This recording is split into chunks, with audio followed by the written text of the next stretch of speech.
I genuinely don't believe in coincidences. I think that everything in this world happens for a reason. You just need to open your eyes and ears sometimes and listen to what the world around you, what God is showing you, what it's trying to say, and that will help you to have a better life. That'll help you to grow in whatever adventure you're pursuing. Okay? Welcome back if you guys are joining in 2026. I know I took a little bit of a break there for the holidays. I hope everybody enjoyed their holidays. And I wanted to post to kind of give you guys an idea. I had gone skiing for New Year's and it was an amazing trip. And I was thinking back and relating to the things that we did on our trip, and I was like, wow, this is a really good episode. This could have some potential. So we're piecing it together today. I hope you guys are ready and locked in to listen to what happened on vacation. But it's very important to explain what happened before. So now I'm sure you guys have seen vision boards. Going into 2025, everybody's like, oh, make a vision board, right? Well, I fell into it, and one of my friends was making it. My brother's fiance was making a vision board. And you know what? I was like, you know what? Screw it. Let me do it. I've never done it before. I don't know what it's really useful for, but let me give it a shot. Let me see wherever the wind takes me. And I started putting together this vision board, and it was for 2026. So I put these things on there that I feel that align with my goals and who I want to be come the new year. So I put in some new things like eating habits, right? I want to eat healthier. I want to work out more. I want to journal more. I want to experience life at a rich level. I want to pray. I want to read my Bible. I want to make more memories. And these are just some things that go onto it, as well as being more physically fit, right? So so that's just a little quick summary of my vision board that I made. I will be sharing it, and I want you guys to see what I put into it, the thought that went into it, so you can probably make your own one day. And I want to go back to the story about us skiing. So obviously made the vision board, went on our ski trip. And now our we haven't been skiing our family as a family in almost 15 years. So everyone was kind of wondering how it would go. My dad was kind of hesitant. Everybody was just very excited and excited in a good way, not excited, scared. But we were all just happy to be together, have a family vacation, and get back to doing something that we love to do as a family. And so car ride up was great. Got to the Airbnb the first night, and we were super ready to go the next day. That night we actually it was New Year's Eve, so we celebrated New Year's Eve on our ski trip, and we were able to have a good time there to start the new year. But the next morning, I woke up and we got went skiing at 8 o'clock in the morning. So that was the first thing, bright and early on New Year's Day, and the first thing we do is head to the slopes. And at this time, like me and my brother have gone skiing in the past few years, pretty frequently together, but we didn't take into consideration that our parents haven't gone in 15 years. So at first, like I could imagine it be a little intimidating for them. They're a little older now and they don't really know if they can handle it, if their bodies can handle the adventure, and I can imagine them being fearful going into it. But like we went skiing all the time when me and my brother were younger, and it was a family weekend trip. We'd go all the time. So me and my brother are very pretty good experienced skiers. My family as well, since they were all with us, and it was just a matter of kicking the rust off and getting on and going, right? But we get to the top of the mountain for our first run of the day, and my brother's fiance, who is not an avid skier, who was not grown up to ski, is terrified to get down. And I'm sorry that I'm calling her out here, but terrified to get down, right? And we spent a long time on the mountain. So if I'm being pretty honest, the first day was kind of a waste of money and kind of a wash, right? I was excited to go down the mountain. I was excited to go down some blues, maybe even a black diamond. So I don't know, but that day was a waste. And so come the second day, I was even more excited. I was like, we got to go down this mountain. We got to go on the blues. We got to go however we can, right? And just explore. So that's exactly what we did. But we went all the way to the top because it was beautiful up there. We wanted to recreate a photo from, a couple years ago when we were there as kids, which we did get the chance to do, and it was kind of a full circle moment. It was really nice. It was really a good moment to enjoy with your family, especially when you haven't been with them for that long of time, back on that in that same mountain on that same run. Now, I'm going to backtrack a little bit to my vision board and this new book that I've been reading since the new year, since the beginning of the new year. Um, on my vision board, I put mountain pictures. Couldn't tell you why.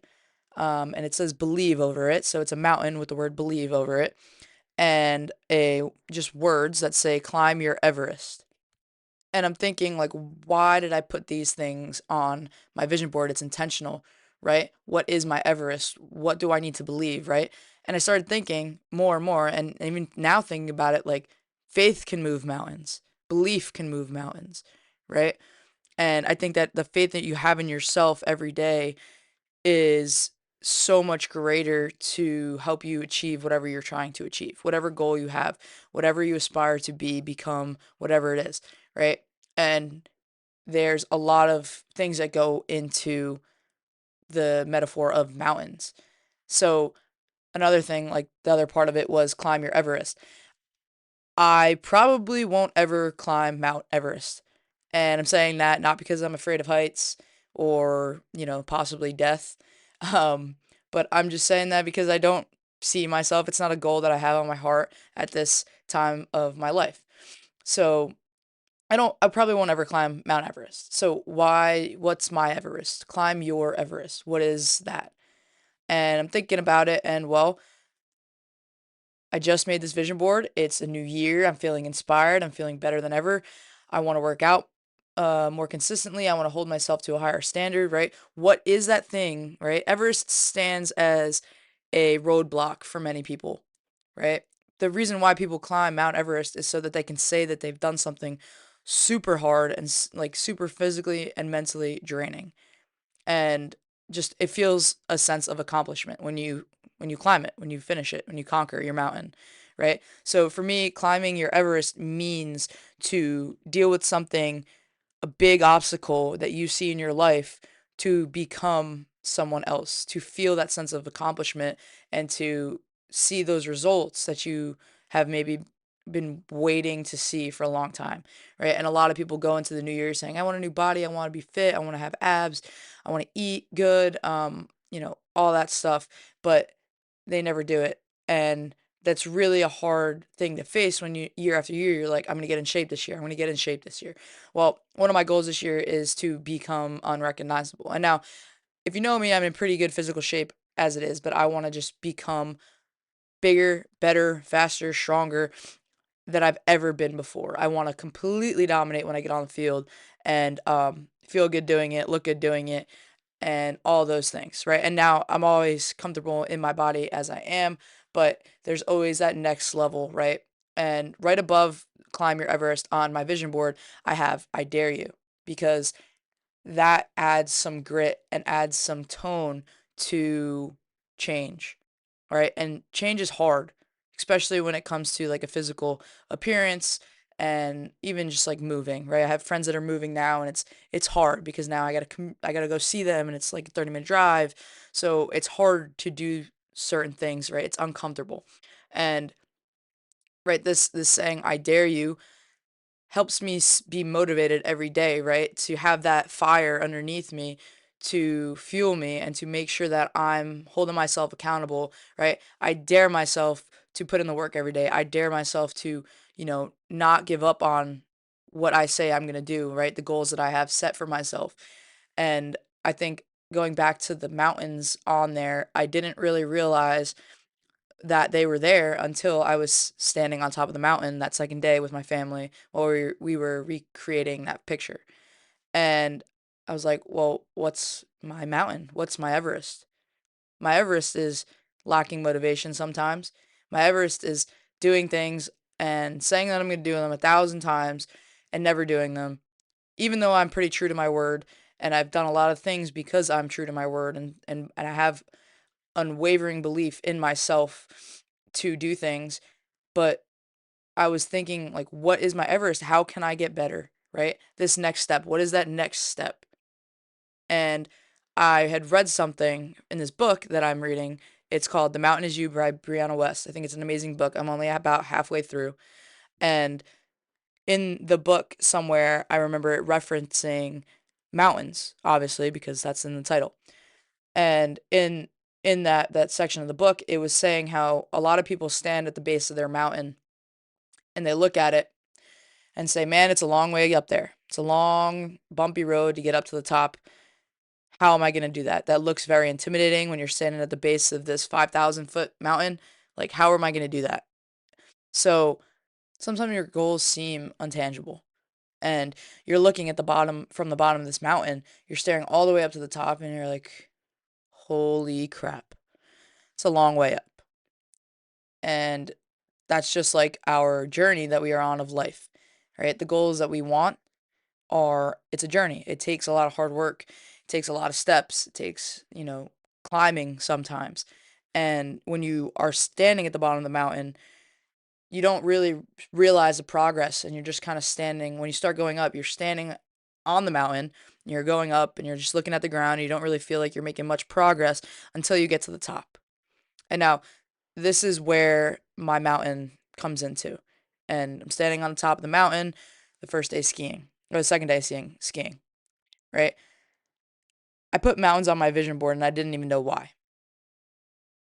It was just something that had the word belief in there, and I wanted to have full belief in myself, full belief in God, and that everything would work out.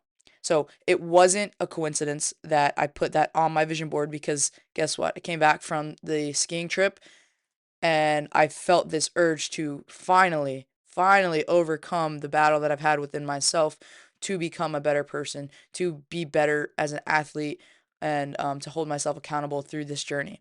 And I know you're probably going to be like, well, Alexia, you knew you were going skiing. How the hell did you not realize that you put a mountain on your vision board when you knew you were going skiing?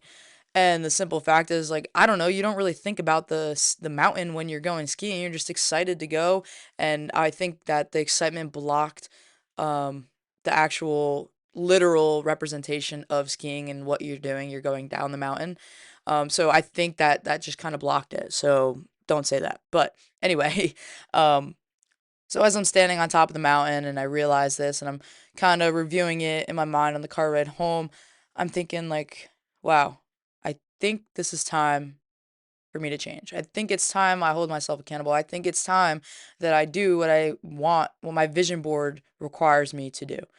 And I guess that's the whole point of a vision board, because you see it every day and you look at it. So I changed. I put my vision board on my lock screen. I put it on my wall, so it's the first thing that I look at when I wake up in the morning. It's taped on my wall right across from my bed, and I see it every single morning, and I look at it.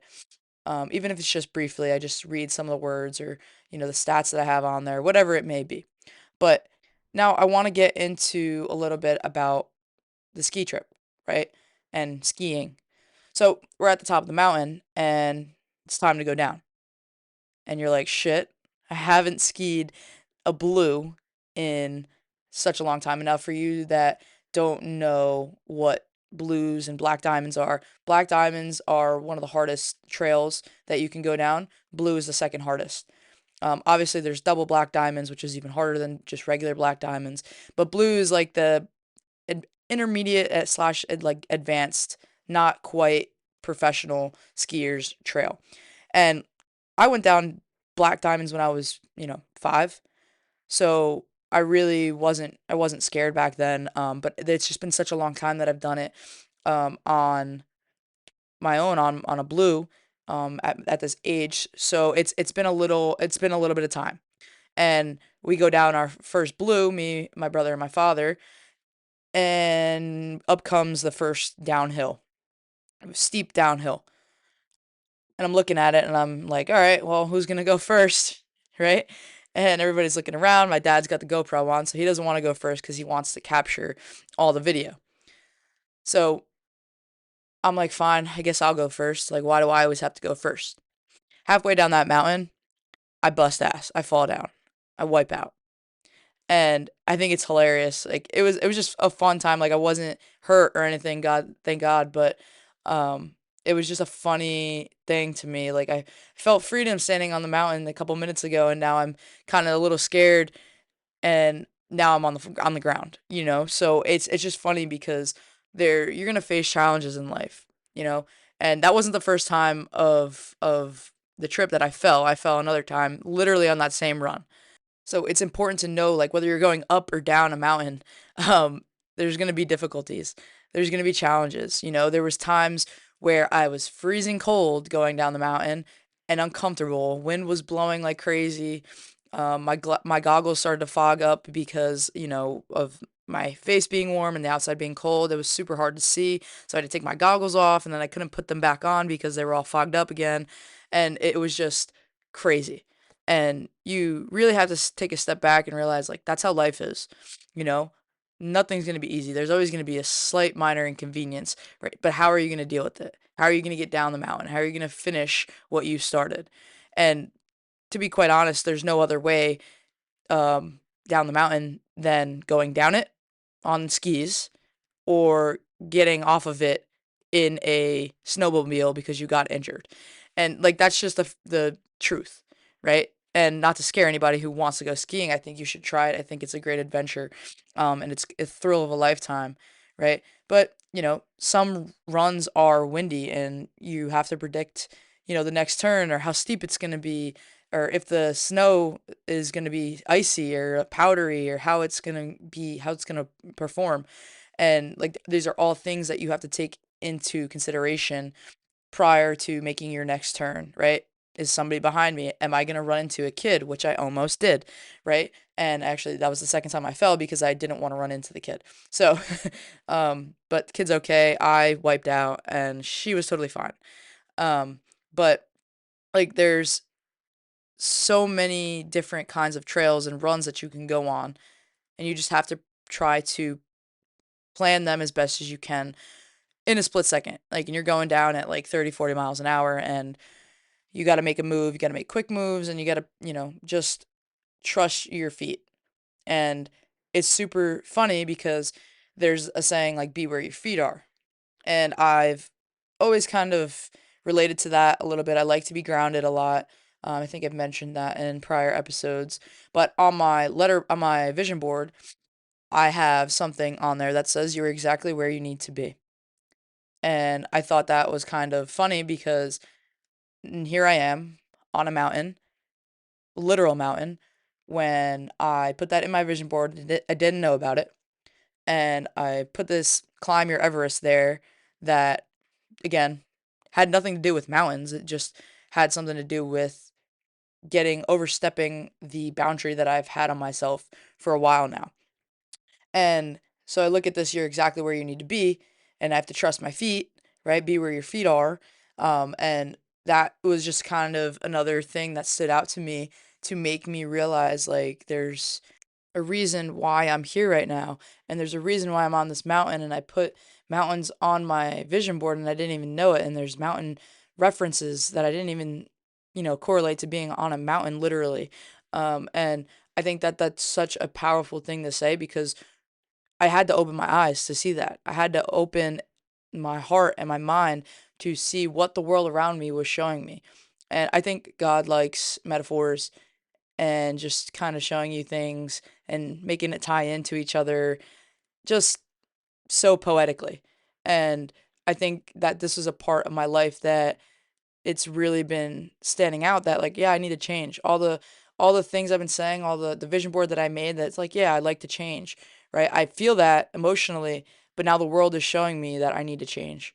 And I think that's so powerful because if you just stop and look around, open your eyes and ears, and you start observing what is around you, what the world is trying to tell you in its silence. And it's not going to talk to you.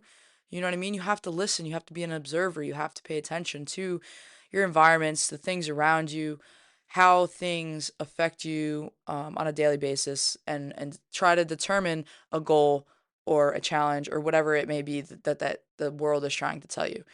So I think that like learning those things and learning situational awareness when it comes to your spiritual self is very important. And I believe that, you know, although sometimes your challenge is scary, the path that you have, the mountain you want to climb is scary, you're ready to take the risk. you're ready to take on the challenge, you just have to start. You have to go, you have to do whatever you think it is that you need to do. For instance, I started walking 10,000 steps a day, 10 to 12,000 steps a day, and for the past 2 weeks, and it's worked phenomenally. I feel really good. I've broken it up throughout my day so that I've have a good consistent basis that it's doable for me, and I'm able to succeed in it. And I haven't stopped. I've reached more than 10,000 steps a day for the past 2 weeks. So I'm really excited for that. And that's just little habits that you create that I saw through the world, right? It showed me how to change. It was right. It was time for change. Right now was the time to change. And I think that message is just so powerful because we tend to neglect and not see and get so caught up in the things that are happening to us and around us that we speed up and we're not able to really sit and absorb what is coming at us and what that the world is trying to tell us, and if we are taking signs correctly and really just understanding what we are supposed to be doing in that moment. And like I said, like going down the mountain, like I felt a little bit of fear, and it's okay to feel fear, but it's not okay to live in fear, right? So you need to continue to live and push through fear, because if you let fear win, you're really not getting anything, right? Fear is going to try to hold you back and keep you comfortable, right? But the whole thing is like you're not going to change if you're comfortable. So you need to take the risk always, right? I have on my board behind me, always take the risk. And that was from a completely different situation that I have that up there for months and months. But it's always important to take the risk because you're going to feel scared. You're going to be, a little nervous. You don't know how you're going to perform. You don't know how you're going to do, how things are going to spiral and play out. It's going to take some growing pains, but that's the best part. Growing, if you are not ready to grow in the new year, if you are not ready to grow in your life, not even the new year, right? Then really what are you working to? Growth, the whole point of the vision board is to keep on growing, right? The whole point of the vision board is to, hold yourself accountable every day to wake up and look at the things that you have set for yourself, the things that you believe are around your core goals. And I think that a lot of people just aren't ready to take the risk, aren't ready to face fear and grow up and take control of their lives to determine what they actually want out of life. And I think that's the biggest problem. So whether it's something you've been putting off for a long time, or, something you've wanted to get done for a while, or a literal mountain, an obstacle you're facing, right? That you want to overcome, I promise you, just take the risk, take the step forward, start doing the little habits, do the little tasks, right? Listen to what the world is showing you. Open your eyes and ears and really, really embrace it, right? Don't be afraid to fail. And honestly, just one night, just sit down and make a vision board. Was not a big fan of it until this, and now I'm realizing the impact that it has on your life. And I just really, really am an advocate for it. So if this episode influences you to make a vision board, it's not too late, right? We're only a couple days into 2026. So if you do end up making a vision board, let me know because I'd be intrigued to see them. I'd love to see them. So let me know how that goes. And as always, thank you for listening. I really appreciate your time. Hopefully, you guys follow me on Spotify, Apple Music, all that good stuff. Follow me on Instagram as well. You can also follow my main account at alexiageorge_26. It's my main account. I'm probably going to be posting more on that for podcast stuff now because of the new transition, the new idea that I have for this podcast going into the new year. So I'm super happy you guys could join. Again, if you make a vision board, please feel free to shoot me a DM and send me a picture of it, or just ask if you need any help with it. Like, let me know. I will be attaching my vision board to this episode if possible. I'm gonna figure out how to do that. I've never done that before, so bear with me. But I believe I do have it posted on my Instagram. So again, thank you guys for listening. Until next time.